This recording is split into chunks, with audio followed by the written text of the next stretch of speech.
So இப்போ வந்து விக்கல்ஸ் விக்ரம் வந்து ஒரு மீட்டிங்ஸ் போட்டிருந்தாருன்னு சொன்னேன். அதுக்கப்புறமா பிக் பாஸே மீட்டிங் கூப்பிட்டுட்டாரு. எல்லாரையும் வாங்கன்னு சொல்லிட்டு கெஸ்ட்டுக்கு வந்து ஃப்ரண்ட்டில் 3 சேர்ஸ் போட்டு உட்கார வைங்க அப்படின்னு சொல்லிட்டாரு. கெஸ்ட்டும் வந்ததுக்கப்புறமுமே சாண்ட்ரா வந்து இந்த மீட்டிங்க்கு வரமாட்டேன்னு சொல்லிட்டே இருக்காங்க.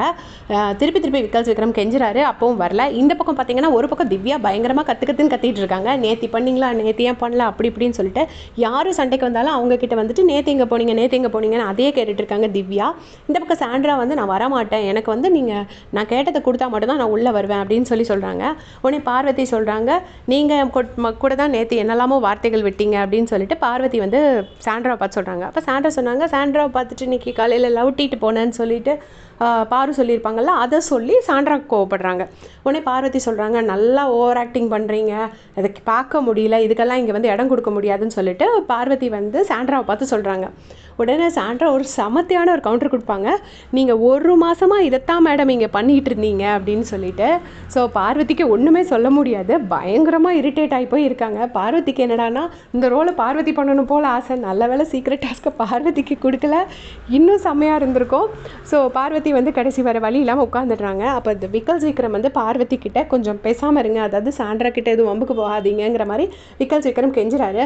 உடனே பார்வதி வந்துட்டு விக்கல்ஸ் விக்ரம் எகிர்றாங்க, நீங்கள் அதெல்லாம் சொல்லாதீங்க, நான் ஒன்றும் அப்படி தப்பான வார்த்தையெல்லாம் ஒன்றும் பேசலை அப்படின்னு சொல்லிட்டு விக்கல்ஸ் விக்ரம்கிட்ட பார்வதி சொல்கிறாங்க.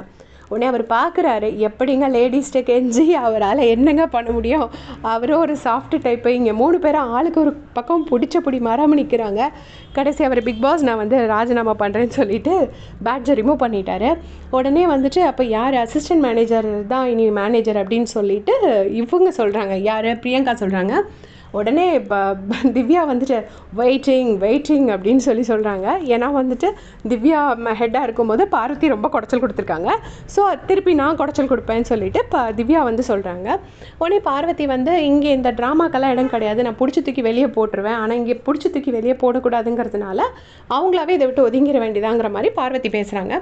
பேசும்போது திவ்யா வந்துட்டு பிக் பாஸை பார்த்துட்டு கேட்குறாங்க, பிக் பாஸ் நான் வந்து வெசல் வாஷிங் ஹெட்டு, அவங்க வந்து அசிஸ்டன்ட் மேனேஜர், அவங்க கிட்ட போய் நான் ஒன்று கேட்க போகிறப்போ அவங்க என்னை பார்த்து பேசாமல் அங்கேயும் இங்கேயும் பார்த்துட்டு இருந்தாங்க அப்படின்னு சொல்கிறாங்க. அதுக்கு பார்வதி வந்து சொல்கிறாங்க, திவ்யா நீங்களும் இதை தான் பண்ணிட்டு இருந்தீங்கன்னு. பிக் பாஸ் கடைசி பார்வதி கொஞ்சம் பேசாமல் உட்காருங்க அப்படின்னு சொல்லிட்டாங்க.